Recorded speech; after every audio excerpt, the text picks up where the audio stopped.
And a short time ago, I was joined from Perth by the Defence Minister, Stephen Smith. Minister, thank you for your time. Should Australian soldiers trust their counterparts in the Afghan National Army? Well, there's no doubt that the events overnight, following on so closely from the death of Corporal Bird and Lance Corporal Gavin, and Lance Corporal Gavin and Captain Duffy, have been a very significant and deep blow to confidence. So we need to work to rebuild that. But how do you rebuild that confidence and trust? I mean, how do you expect an Australian soldier to focus on the job that he's doing when the person next to him could be getting ready to let off a weapon?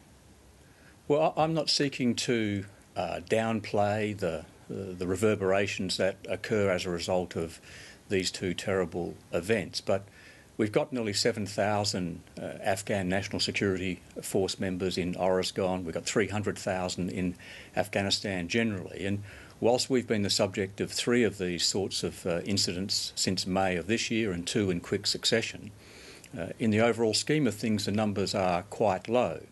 On the stats that I've seen, 15 to 20 over the last 12-month period. And it's happened more to our International Security Assistance Force colleagues in the past than it has to us, in particular the United States. It's now happened to us, so it sends a shockwave. Given there have been a number of these types of incidents, is it safe to say that there is some sort of concerted campaign against Australian and other coalition soldiers being waged by enemies who've infiltrated the Afghan National Army? There's nothing to indicate that any of the 3 that we have suffered are linked in any way, but I'm not seeking to discount that at this stage. But there will be a range of possibilities, a rogue ANA soldier or a brain snap, or the potential for infiltration, which is why there's a very significant vetting procedure and process so far as the Afghan National Army and security forces are concerned, and ISAF, the International Security Assistance Force,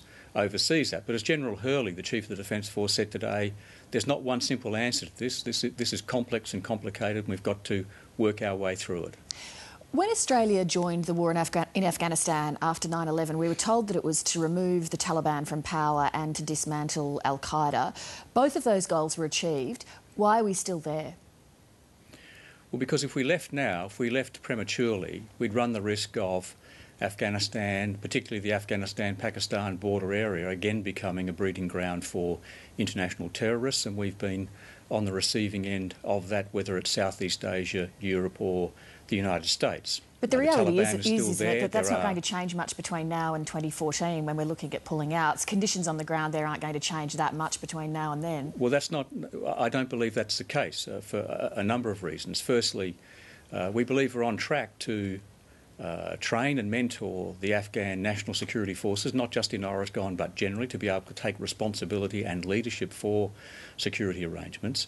But we also know, and this has been the subject of discussions at the last 2 NATO and ISAF defence ministers' meetings that I've attended, that there needs to be some ongoing contribution by the international community, effectively back of house, to make sure that the Afghan institutions of state, including security forces, can sustain that load. But one thing which is clear is that the Taliban haven't made up any ground against us in Afghanistan. By us, I mean the International Security Assistance Force, for the last 12 to 18 months. And that's one of the reasons why they've resorted to the high-profile, propaganda-motivated, but nonetheless morale-sapping and confidence-sapping high-profile attacks, assassinations, suicide bombings. But I guess what's the mission there in one sentence? To train the Afghan National Security Forces so that they can take responsibility for their own affairs and to give sufficient support to Afghan institutions that Afghan society, Afghan governance can cope with that pressure by itself. We don't want to be there forever.